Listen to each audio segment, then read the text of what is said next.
bentang di atas perut neraka jahanam yang memerlukan waktu dari ujung sirat ke ujungnya, finishnya 15.000 tahun perjalanan. Itulah yang disampaikan dan dikabarkan Nabi kita Muhammad. Jadi Siratal Mustaqim itu panjangnya 15.000 tahun perjalanan. Di bawahnya itu neraka jahanam. Ya. Dan di setiap orang yang melewati, manusia yang melewati Siratal Mustaqim ini, ada yang melewatinya dengan merangkak, ada yang melewati, kata Nabi, dengan berjalan, ada yang melewati dengan berlari, ada yang melewati seperti kilat, ada yang melewatinya sekejap mata, seperti petir menyambar. Masing-masing itu tergantung amalnya. Ada yang belum, baru satu melangkah kepleset. Ada yang baru berapa langkah kepleset. Ada yang sudah di tengah-tengah jatuh. Ada yang sudah di ujung gitu. Ya. Ada yang selamat melewati daripada Siratal Mustaqim. Bilang Nabi SAW, dari umatku yang melewati Siratal Mustaqim dan sampai ke gerbang pintu surga tanpa dihisab, itu ada 70.000 orang. Mudah-mudahan kita termasuk ya. 70.000 umat Nabi ya. 70.000 orang ini masuk surga tanpa dihisab. Di setiap 1.000 dari 70.000, dia bisa membawa 70.000 yang diinginkannya. Setiap orang yang diinginkannya. 70.000 tanpa hisab masuk ke dalam surga. Ini melewati Siratal Mustaqimnya aman, tidak ada kekhawatiran. Dari riwayat yang mengatakan Siratal Mustaqim itu ya di tengah neraka itulah. Di dalam neraka itu, di tengah-tengahnya neraka itu ada Siratal Mustaqim yang setiap manusia pasti melewati dan memasuki neraka itu. Siratal Mustaqim tadi. Dalam Al-Quran Allah firmankan, tidak ada di antara kalian kecuali pasti akan memasukinya, melewati Siratal Mustaqim dengan memasuki neraka itu, yang ada di dalam neraka itu, di tengah-tengahnya. Lupa saya ayatnya itu. Wa in minkum illa wariduha kana 'ala rabbika hatman maqdiyan. Tsumma nunajjil ladzina taqaw. Semua orang pasti melewati neraka ini, sirat ini yang ada di tengah neraka tadi. Tapi Allah memberikan keselamatan untuk orang yang bertakwa. Jadi orang yang takwa kepada Allah waktu masih hidup, jalankan perintahnya, menjauhi larangannya. Nah, ini terselamatkan. Dia tidak tergelincir, dia tidak jatuh, dia tidak terhisap, dia tidak kekal masuk di dalam itu neraka. Lalu bagaimana dengan hawa panasnya? Dengan Nabi SAW, setiap manusia yang melewati daripada orang yang beriman dan yang mati dalam keadaan bawanya imannya, itu diliputi tubuhnya dengan nur, cahaya, dengan cahaya. Yang cahaya itu membuat takut, membuat silau, membuat takut pada neraka itu sendiri. Makanya ketika mukmin itu melewati Siratal Mustaqim, neraka itu berkata, ya Allah, Nabi siapa ini melewat ini?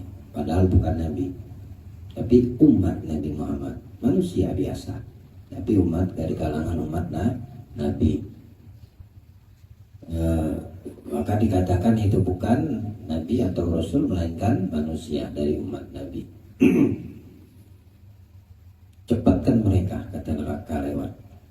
Cepatkan mereka ini lewat, karena cahayanya itu membuat kami, kata neraka ini, memadamkan panasnya kami, kata neraka. Jadi tidak mau neraka itu lama-lama dilewati oleh cahaya orang-orang yang beriman. Allah jadikan kita termasuk orang yang bercahaya melewati Shiratal Mustaqim insyaallah. Tidak tergelincir. Orang-orang yang membaca ini doa saat membasuh kedua kakinya ketika berwudu, harapannya apa? Tidak lain, Allah melindungi dia dari tergelincirnya saat melewati Shiratal Mustaqim. Allah akan muliakan kita. Yang tergelincir ya juga tentunya orang-orang munafik dan orang-orang musyrik. Ya. Orang munafik dan orang musyrik dia akan tergelincir.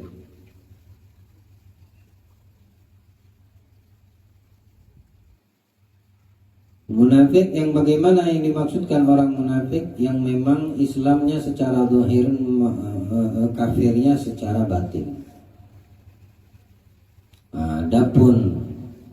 Adapun di antara orang-orang yang memiliki sifat dan karakter orang munafik, dia tidak dikatakan munafik secara hakiki, tapi dia memiliki sifat orang munafik. Cuma bahayanya kalau itu tidak dia hilangkan dari dalam dirinya, dikhawatirkan betul-betul dia menjadi seorang munafik yang hakiki. Ya, seperti banyak sifat-sifat munafik. Tidak amanat, itu sifat munafik. Ya, kalau dikasih kepercayaan tidak amanat. Kalau berbicara tidak jujur, itu orang munafik. Kalau berjanji, kata Nabi, ingkar. Itu ciri-ciri orang munafik. Nah, kalau memang ada pada diri kita, bersegeralah untuk dihilangkan. Supaya tidak betul-betul menjadi munafik yang hakiki. Kalau munafik yang hakiki itu tempatnya memang di neraka. Sama orang musyrik yang menyembah selain kepada Allah, orang kafir yang tidak beriman kepada Allah. Binasul Quran.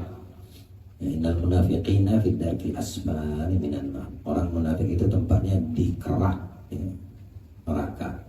Paling bawahnya neraka disiapkan sama Allah untuk orang-orang munafik. Itu yang dimaksud orang-orang yang melahirkan Islam secara zahir tapi batinnya mengingkari Islam. Ya. Tergambarkan nggak hakikat munafik sama ciri orang yang di dalam dirinya ada sifat munafik tersebut? Tidak menutup kemungkinan pada diri kita ada. Nah, ini yang saya maksudkan, jangan sampai betul-betul menjadi munafik yang hakiki. Ya. Manakala itu selalu dipertahankannya. Dari tanda-tanda munafik yang dijelaskan oleh Nabi banyak. Seperti tadi yang saya sampaikan, kalau dia berjanji dia ingkar, kalau dikasih amanat dia khianat. Itu ciri-ciri orang munafik. Kalau munafik hakiki memang betul-betul dia tidak amanat. Memang betul-betul dia. Orang munafik itu jangankan sama orang Islam, sama orang yang selain Islam tetap dia tidak amanat. Tetap dia atas sama orang kafir, sama orang mau Yahudi mau orang Nasrani, pokoknya yang tidak beriman, tetap dia tidak amanat. Yang Allah dalam Al-Quran menceritakan kriteria orang munafik atas sesama mereka itu,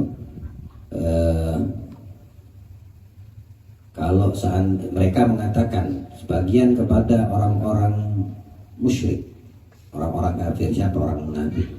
Mereka mengatakan kepada orang-orang kafir, kalau kalian dikeluarkan, kalau kalian diusir, kami akan ikut. Kami tidak akan membelakangi kalian. Kalau kalian diperangi, dia ngomongin orang munafik, dia ngomong sama orang kafir, orang musyrik di Mekah saat itu.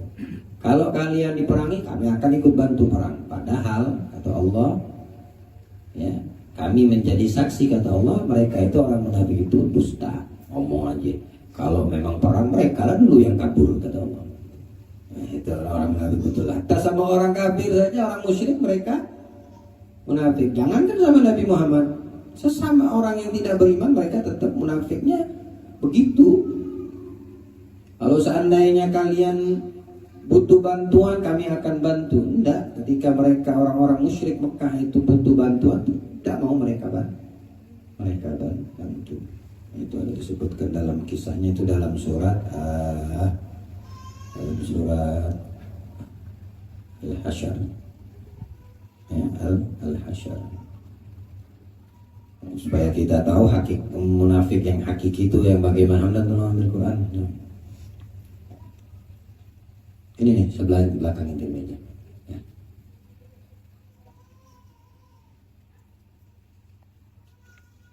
Baru maghrib tadi saya baca ciri-ciri orang munafik yang hakiki. Seperti apa? Alam tara ilal ladzina nafaqu nifaqnya. Alam tara ilal ladzina nafaqu yaquluna li ikhwanihim alladzina kafaru. Tidaklah engkau memperhatikan, kata Allah, orang-orang munafik yang berkata kepada saudara-saudaranya yang kafir. Ini luar dari konteks muslim. Jadi munafik sama berhadapan sama orang kafir. Min ahli kitab, dari kalangan ahli kitab. Lain ukhrijtum, kalau kalian diusir, lanakhrujanna ma'akum, maka kami pun akan ikut keluar. Wala nuti'u minkum ahadan abada. Nah, kalau seandainya kami tidak akan membelakangi kalian, gak bakal ingkar terhadap kalian selama-lamanya. Tetap kami akan bela kalian orang kafir, kata orang munafik. Wa in qutiltum lanansurannakum, kalau kalian diperangi kami akan ikut bantu merangi. Itu rasanya orang munafik ngomong ke orang musyrik, bilang Allah yashhadu innahum lakadzibun. Kami jadi saksi, kata Allah. Mereka itu orang-orang munafik betul-betul dusta. Bukan lagi ini betul-betul disaksikan sama Allah, memberikan kesaksian kalau mereka itu betul-betul dusta. Lain ukhriju la yakhrujanna ma'ahum wa la in qutilu la yansurunahum wa la in nasaruhum la yuwallunnal adbar thumma la yunsarun. Jika mereka diusir, orang-orang munafik itu tidak akan keluar bersama mereka. Tadi kan ngomong kalau kau diusir aku ikut juga pergi. Ternyata enggak, bilang Allah. Kalau yang diusir, kalau kalian diusir sama kaum muslimin, wahai orang musyrik, wahai orang kafir, nggak mau, kalian aja yang keluar, kami mau enggak. Itu munafik betul-betul hakiki munafiknya ini. Dan jika mereka diperangi, maksudnya orang musyriknya, kalau diperangi oleh Nabi Muhammad dan kaum muslimin, tadi kan mereka bilang kami akan ikut bantu memerangi. Ternyata ketika betulan diperangi, mereka juga tidak akan menolong. Nah, munafik yang betul-betul hakiki munafik. Kalaupun mereka menolongnya, pastilah mereka berpaling lari. Jadi nolongnya orang munafik itu dengan cara kabur. Itu hakikatnya orang munafik. Nanti kami bantu. Kalau kalian diperangi kami tolong. Iya, nolongi bantunya kabur gitu. Lari. Itu orang-orang munafik. Kemudian mereka tidak mendapatkan pertolongan. Sama sekali mereka tidak mendapatkan pertolongan. Bilang Allah, la antum asyaddu ruhbatan fi sudurihim min Allah. Sesungguhnya dalam hati mereka, kamu muslimin lebih ditakuti daripada Allah. Nah, jadi orang munafik itu paling takut sama orang muslim. Belum lagi berhadapan sama Allah. Sama muslim aja tapi muslim yang tidak ada sifat atau cipratan sifat munafik. Betul-betul Islamnya, muslimnya, mukminnya hakiki juga. Nah, itu lebih ditakuti daripada Allah oleh orang-orang munafik ini. Belum lagi sama Allah. Yang demikian itu karena mereka orang-orang yang tidak mengerti. Ya, mereka itu orang-orang yang bodoh. Orang munafik itu mereka tidak ngerti apa, makanya mereka itu sifat munafiknya tulen. Tahu tulen enggak? Tulennya asli, udah mengangkat rumput, sudah 7 keturunan, aslinya kelihatan orang munafik. Cuma yang kita sayangkan kadang ada pada diri kita cipratan munafik, sifat-sifat itu. Nah ini yang harus kita upayakan kita kikis. Nah orang yang jatuh tergelincir ketika melewati Shiratal Mustaqim, pertama orang yang kafir, tidak beriman. Kedua orang musyrik, menduakan Allah. Yang ketiga orang yang munafik. Ya, adapun orang yang mukmin selamat bisa, juga tergelincir bisa. Cuma bedanya apa? Dari orang mukmin yang tergelincir itu disebabkan tidak lain karena dosa dan kesalahan yang dibikinnya, pelanggaran yang dilakukan waktu masih hidup, untuk dibersihkan, tapi tidak kekal di waliyadzubillah. Meskipun tidak kekal, mana ada yang sanggup dengan siksanya Allah? Nggak ada yang kuat. Makanya jangan sampai kita tuh tergelincir. Harapannya ketika basuh kaki baca doa ini, biar melewati Shiratal Mustaqim tidak tergelincir. Yang Nabi SAW memberikan satu amalan yang catatnya bagi yang ingin mengamalkan, kalau bisa diamalkan. Bilang Rasulullah SAW, siapa yang membaca dan mengamalkan setiap habis sholat, setiap habis sholat 5 waktu ya, Astaghfirullahaladzim alladzi la ilaha illa huwal hayyul qayyum wa atubu ilaih 3 kali. Lalu diikuti setelahnya asyhadu alla ilaha illallah wahdahu la syarikalah ilahan wahidan wa rabban syahidan wa nahnu lahu muslimun 4 kali. Tiap habis sholat dia baca itu. Kata Nabi, dia akan melewati Shiratal Mustaqim lebih cepat dari kilat.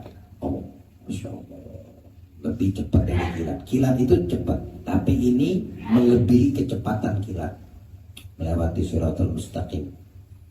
Orang yang setiap habis sholat 5 waktu membaca dan mengamalkan ini doa, makanya dibimbing sama imam kita di masjid, di musola. Dan diantara yang disunnahkan, jangan makmum itu beranjak kecuali minimal kalau memang kebutuhan mendadak karena ada urusan yang tergesa-gesa. Habis doa imam, habis imam berdoa beranjak ya. Tapi ya saya kalau habis imam berdoa itu dia membaca ya ini wiritan, ini zikir, ini tadi yang mempercepat orang bisa melewati Shiratal Mustaqim. Astaghfirullahaladzim alladzi la ilaha illa huwa wa atubu ilaih. 3 kali dibacanya. Asyhadu an la ilaha illallah la syarika la ilaha wahidan rabban syahidan wa nahnu lahu muslimun 4 kali dibacanya. Ya, baru di situ ditutup dengan Fatihah. Biasanya umumnya imam seperti itu masjid ya, ketika tidak ada yang lebih wajib untuk dilakukan. Contohnya apa? Majelis ta'lim atau kajian ilmu agama. Tapi kalau kita sehari-hari membaca di rumahnya, habis sholat kita baca ini, jangan ditinggalkan ya, malah dikasih Nabi. Tinggal kita mau atau tidak mengamalkan, di situ letaknya. Tapi solusi sebetulnya sudah dikasih oleh Rasulullah. Allah mudahkan kita bisa mengamalkan apa yang kita pelajari. Astaghfirullahaladzim alladzi la ilaha illa huwal hayyul qayyum wa atubu ilaih. Berapa kali? Kemudian diikuti asyhadu an la ilaha illallah wahdahu la syarikalah ilahan wahidan wa rabban syahidan wa nahnu lahu muslimun. Berapa kali? 4 kali. Setiap kapan mengamalkannya? Setiap habis sholat 5 waktu. Tamam. La ilaha illallah Muhammadur Rasulullah. Jadi membasuh dan cara yang disunahkan tadi dengan kelingking tangan kiri, kelingking tangan kiri dimulai kaki kelingking kanan, diakhiri kaki kelingking kiri, diulang 3 kali ya. Jangan dibasuh 3 kali, semua serba 3 kali. Di dalam wudhu ini membasuh kurang dari 3 makruh. Basuhannya melebihi dari 3 basuhan juga dimakruhkan. Jadi sunnahnya tetap semuanya 3 serba 3 kali ya.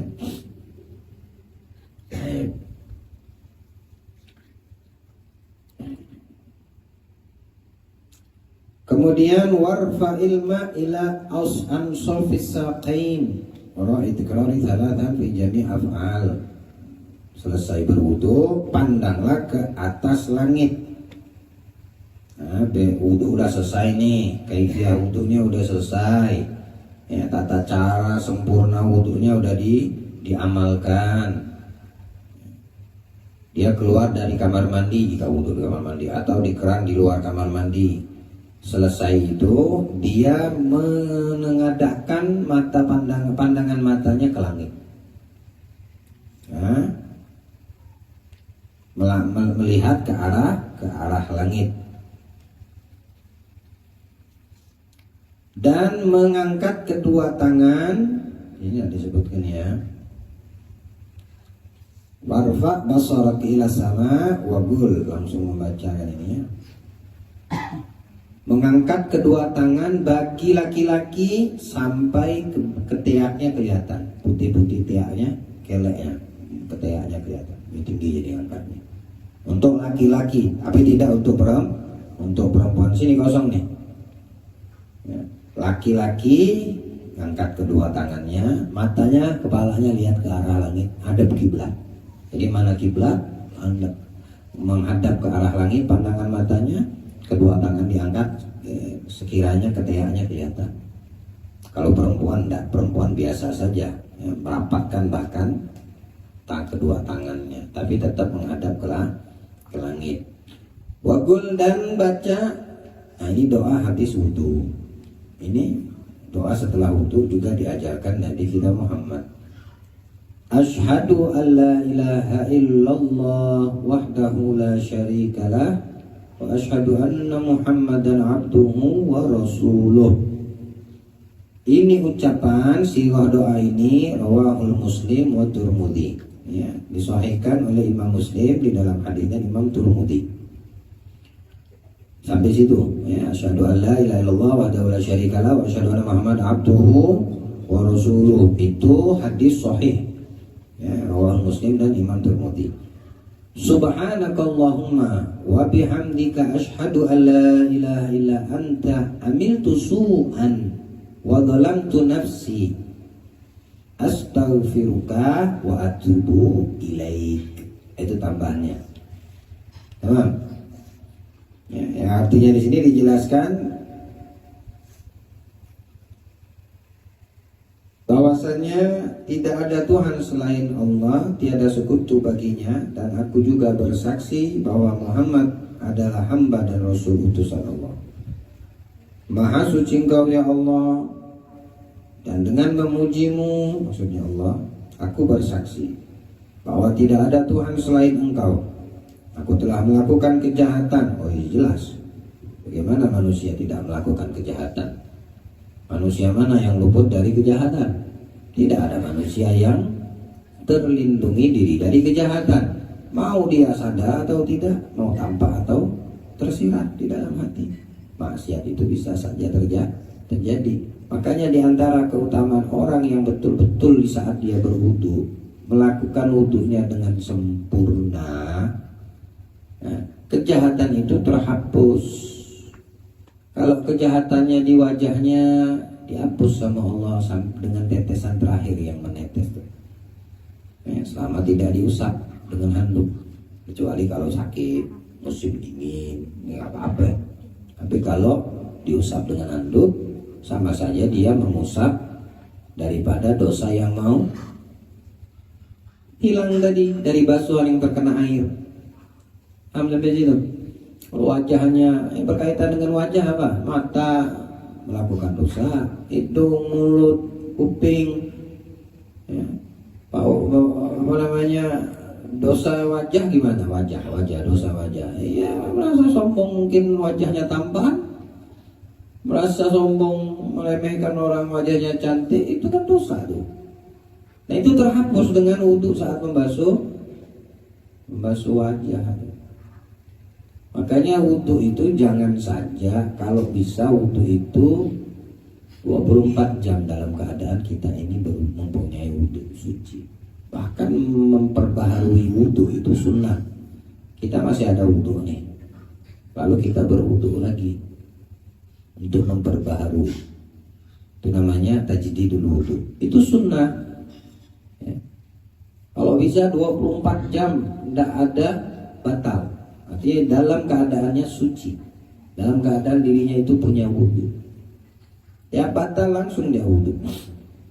Paling 10 kalian itu kalau dalam satu hari menjaga wudu supaya 24 jam tidak batal, bisa 10 kali wudu. Dalam sholat 5 kali. Ini kadang orang habis sholat langsung dibatalin wudunya. Ya jangan, dijaga wudunya itu.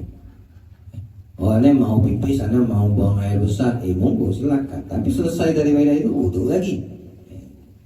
Kalau bisa setiap hari begitu, minimal bagi kita para penuntut ilmu, kalau memang tidak bisa dalam 1 kali 24 jam selama 7 hari itu minimal dilatih di hari-hari yang mulia.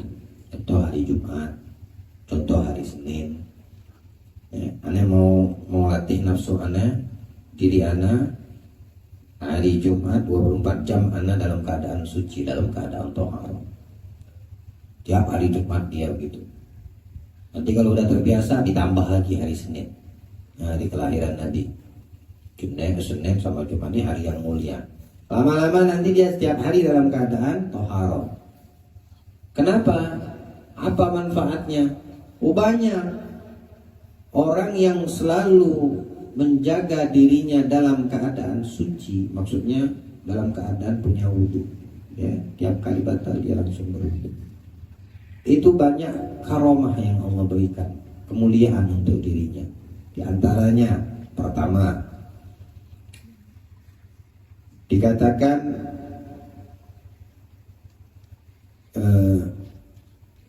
yundabu idamatul wudu lima warda fil hadithil qudsi.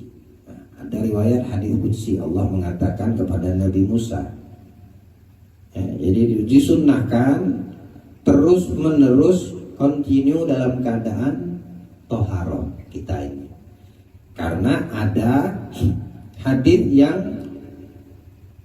disampaikan Nabi daripada hadis qudsi, ucapan Allah kepada Nabi Musa. Apa bilang Allah ke Nabi Musa? Idza asabatka musibatin, idza asabatka musibatun wa anta ala ghairi wudu'i fala talumanna illa nafsak. Ya Musa, hai Musa, kata Allah, andaikan kamu tertimpa musibah yang kamu tidak inginkan, ya, pada hari-hari yang ada, dalam keadaan kamu itu tidak punya wudu, jangan kamu salahkan kecuali salahkan diri sendiri. Nah, menunjukkan apa? Di antara kemuliaan orang yang menjaga wudu, dia di dalam perlindungan Allah, dijaga sama Allah. Nanti mau bawa kendaraan, dijaga sama Allah dalam perjalanan. Nanti seorang supir, dijaga nanti dalam perjalanan. Nanti mau musafir naik pesawat, tapi nanti dalam keadaan tohara punya wudu, dijaga perjalanan nanti gara-gara wudu. Nah, ini diantara keutamaan dan karomahnya orang yang menjaga tohara pada dirinya, mau laki mau perempuan sama saja, ya. Nabi SAW juga mengatakan dim ala tohara. Dim itu artinya dawam. Dawam itu artinya terus menerus, batal wudu gitu. Artinya dijaga terus, dimaksimalkan dirinya tidak dalam keadaan tidak tohara. Dim ala tohara yusi'u alaika rizq. Allah lapangkan rizkimu, kata Nabi. Nabi yang bilang, kita pengen rasa sempit rizkimu, udah dawamkan wudu. Karena Nabi memberikan satu jaminan, pengen luas rizki terus menerus dalam keadaan. Rizkinya dimudahkan semua. Jangan kita tolak ukur rizki itu duit doang. Ya, jangan. Sehat kita itu rizki. Kita bisa melangkah ke tempat baik, rizki dari Allah. Nah, ini janjinya, jaminan dari Nabi Sallallahu Alaihi Wasallam. Makanya orang yang senantiasa menjaga wudu itu luar biasa, ya, keutamaan kemuliaan yang disampaikan oleh Nabi Muhammad Sallallahu Alaihi Wasallam.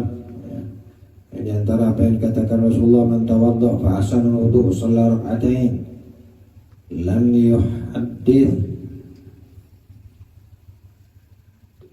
yuhaddith nafsahu fihima bi syai' min ad-dunya kharaja min dzunubika wa la ummu.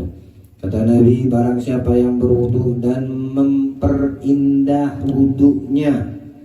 Jadi wudunya itu bukan asal-asal wudu yang wajib aja dibasuhnya, tapi sunnah-sunnah juga harus dilakukan. Doa-doa yang diajarkan dalam wudu ini yang kalian dapatkan itu fotokopinya itu tinggal kalian amalkan. Ini maksudnya memperindah wudunya. Siapa yang berwudu kemudian memperindah wudunya, kata Nabi, kemudian mereka sholat 2 rakaat.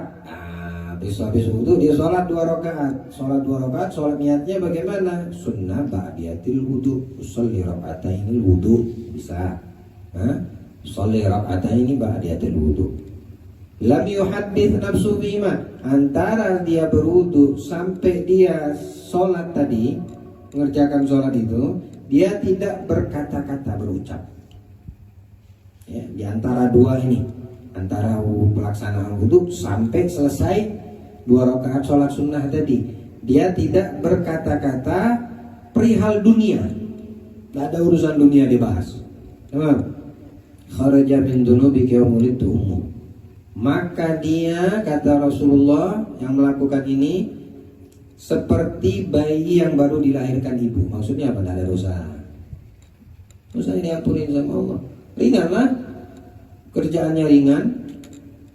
Mana ada beratnya? Berat tuh buat kitanya aja, ditekan nafsu kita kadang-kadang, sungkan lah, inilah itulah. Udah belum sholat, nantilah kalau mau sholat, nantilah mau azan.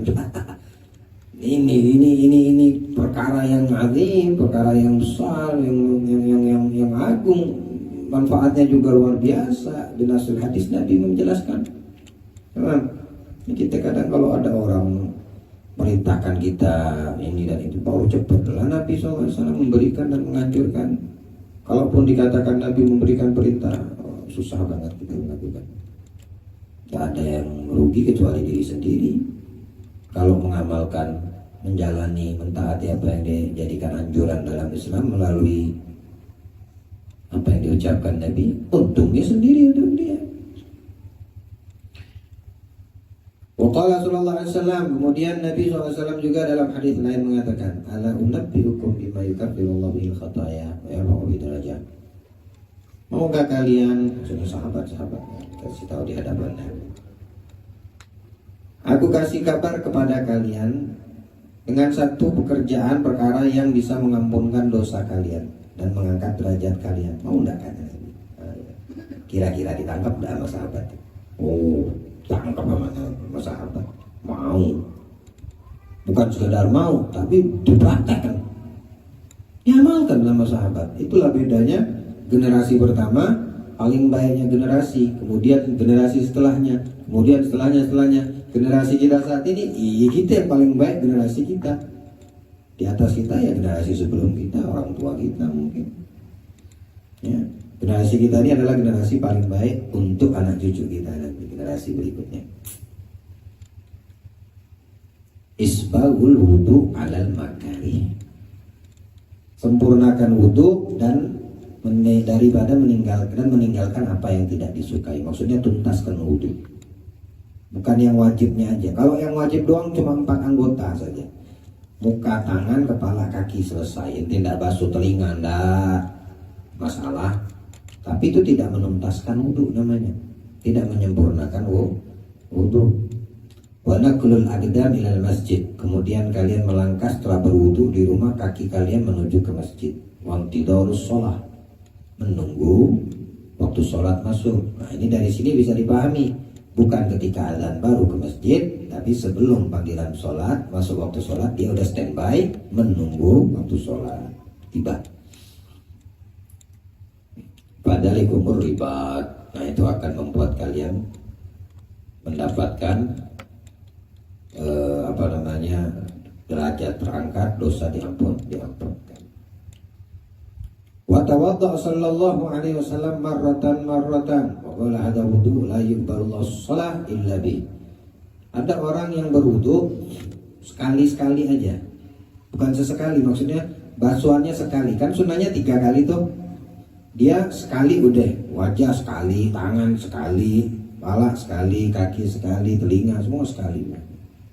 Kata Nabi, untuk yang seperti itu, untuk yang mengesahkan sholatnya doang, tapi pahala gak ada. Yang membuat sah sholatnya itu untuk yang 1 kali doang. Untuknya basuh wajah sekali, kumur-kumur sekali, basuh 2 tangan sekali, kepala diusap sekali. Sunnahnya kan 3. Wa qala ada wudu wa man tawadda marratain atahullahu ajruhu marratain. Siapa yang berwudu 2 kali, ini basuh mukanya 2 kali, basuh tangan 2 kali, maka Allah berikan pahalanya 2 kali. Berarti yang pertama tadi tidak ada pahala. Untuk yang sekali basuhan itu tidak ada pahala, tapi sah sholat. Dia cuma membuat sebab sholat itu menjadi sah. Pahala wudhu tidak ada. Nah, kalau orang yang berwudhunya 2 kali, dia dapat pahala, wudhunya sah, baru pahalanya dapat. Wa man tawadda'a Salatan, siapa orang yang berwudunya 3 kali basuhan. Nah, yang disunahkan ini wajah 3, kaki, tangan, semua anggota 3, telinga 3. Bilang Nabi, hada wudu'i wa wudu'ul anbiya min qabli. Inilah cara wuduku, kata Nabi, dan wudu nabi-nabi sebelum aku. Wa wudu'u Khalilur Rahman Ibrahim alaihissalam, dan cara wudu Nabi Ibrahim alaihissalam. Mereka berwudu, setiap nabi itu mendirikan sholat. Tidak sah sholat kalau tanpa wudu. Nah, cara wudunya para nabi dan rasul bagaimana? Tidak kurang dari 3 dan lebih dari. Sampai situ. Man dzakarallah inda wudu'i tahharallahu jasadu kulluh. Siapa orang yang berzikir kepada Allah, berdoa ketika berwudu, maka Allah sucikan jasadnya secara total, keseluruhan. Ini yang doa yang dapetin di dalam kitab tuh, ya. Doa-doa itu dibaca saat berwudu, maka semua dosa, semua dari ujung kepala ke ujung kaki dibersihkan sama Allah. Dosanya diampuni sama Allah Subhanahu wa taala secara keseluruhan. Wa man lam yadhkurullah, tapi kalau dia wudu doang kagak baca-baca doa yang ada, lam yatuhur minhu illa ma asabama. Tidak dibersihkan dosanya kecuali Allah yang terkena air. Kecuali yang terkena air itu aja yang diampunkan dosanya sama Allah. Tapi tidak secara keseluruhannya. Keseluruhan apa? Zahir batin. Pilih mana? Orang cerdas, iya dia pilih mana yang lebih menguntungkan. Lebih menguntungkan pakai semua doa yang ada. Man tawadda ala tuhrin kataballahu lahu asyra hasanat. Siapa orang yang berwudu dalam keadaan dia punya wudu, nah ini memperbaharui wudu, maka Allah catat baginya 10 kebaikan, pahala kebaikan. Al wudu ala wudu, nur ala nur. Bilang Rasulullah, orang yang udah wudu kemudian dia perbarui dengan wudu lagi, sama saja cahaya di atas cahaya, ditambah lagi cahayanya. Nah, kalau cahayanya Masya Allah, bagaimana enggak kebablasan, silau lah bahasa kita itu silau. Neraka itu silau, takut sama cahaya nih. Nah, di antara keutamaan karomah orang yang menjaga wudu, neraka itu enggak kuat menahan cahaya ini orang yang menjaga wudu waktu masih hidup. Diberi keamanan sama Allah, dijaga, dimudahkan rizkinya sama Allah. Dan diantaranya apalagi dimudahkan saat sakaratul maut. Waktu dia menjelang mati, dimudahkan sama Allah proses matinya itu. Kalau dia saat ditarik nyawanya, toharo, punya wudu. Dalam hadis yang lain Nabi mengatakan, orang yang meninggal itu tergantung bagaimana saat rohnya dicabut. Matinya kita ini itu melihat kondisi waktu rohnya itu dicabut. Kalau dia dalam keadaan berwudu, waktu rohnya diambil, ya, waktu sakaratul maut dia dalam keadaan wudu, maka roh ini dalam keadaan toharoh, dalam keadaan suci. Maksudnya apa suci? Oh, selamat dia. Husnul khotimah, suci rohnya itu. Roh itu aslinya suci, murni. Ya. Tujuan roh itu, nyawa itu hanya kepada Allah. Hingga masuk ke dalam jasad, terkekanglah dia. Terkekang sama nafsu yang ada di dalam diri kita. Tapi pada hakikatnya roh itu pengennya dekat sama Allah. Ya. Kadang-kadang pernah kita alami, mungkin di antara kalian pernah mengalami, tidak ada angin, tidak ada hujan, tidak ada sedih, tidak ada bahagia, tiba-tiba sedih. Tidak ada sebab, tiba-tiba hati itu tidak nyaman, sedih gitu. Nah, ketahuilah ente punya roh saat itu lagi rindu sama Allah. Ya, nggak ada sebab, tiba-tiba hati itu gundah, tak nyaman. Kemudian kadang orang langsung meneteskan air mata tiba-tiba. Oh, itu rohnya lagi kangen sama Allah. Oh, karena terkekang sama jasad kita, ya itu yang membuat dia tidak bebas. Ya, roh itu, nyawa itu waktu sebelum masuk ke dalam tubuh kita ini kan diambil janji sama Allah. Lastu birabbikum. Bukankah aku ini Tuhan kalian, kata Allah kepada nyawa kita ini. Masih di alam bukan di alam manusia, bukan di alam kehidupan dunia ini. Maka mereka mengatakan, qalu bala syahidna. Ya Allah, betul Engkau adalah Tuhan kami. Kami menjadi saksi Engkau adalah Tuhan kami. Jadi komunikasinya itu dengan Allah, roh itu, nyawa kita ini. Nah, orang yang rohnya, nyawanya keluar dari jasad dalam keadaan baik atau tidak baik, bagaimana di antara Nabi? Lihat, kalau dia waktu dicabut nyawanya dalam keadaan suci, dalam keadaan punya wudu, maka rohnya keluar pun dalam keadaan baik dan suci. Jadi selesai daripada wudu yang kita lakukan, baca ini doa. Ya. Apa keutamaannya daripada doa ini? Ya, kalau tangan diangkat ngadep kiblat, melihat ke arah langit bagi laki-laki ya, sampai ketiaknya kelihatan tuh apa gitu. Nah, jangan begini. Ya, jangan begini. Angkat begini, hampir melihat ke langit. Ya, baca ini doa habis wudu, asyhadu an la ilaha illallah wa la syarika lah wa asyhadu anna muhammadan abduhu wa rasuluh, subhanakallahumma bihamdik, asyhadu an la ilaha illa anta astaghfiruka wa atubu ilaik. Faghfirli wa tub alayya innaka antat tawwabur rahim. Allahumma ij'al minat tawwabin wa ij'al minal mutatahhirin wa ij'al min ibadika as-salihin. Gimana bahwa hafalnya itu doang. Allahumma ij'al minat tawwabin wa ij'al minal mutatahhirin wa ij'al min ibadika. Kita baca. Jangan enggak baca ya. Kalau pengen sempurna, pengen komplit, pengen lebih besar lagi fadilah dan keutamaannya itu di atasnya itu, enggak ada yang ditambahin. Ya, kalau sehari itu baca 5 kali, sebulan hafalan ya rasa. Apalagi kalau itu memang duduk gitu, tekunin itu baca 25 kali, 50 kali, 100 kali, hari itu juga hafal. Gak perlu nunggu sebulan. Ya.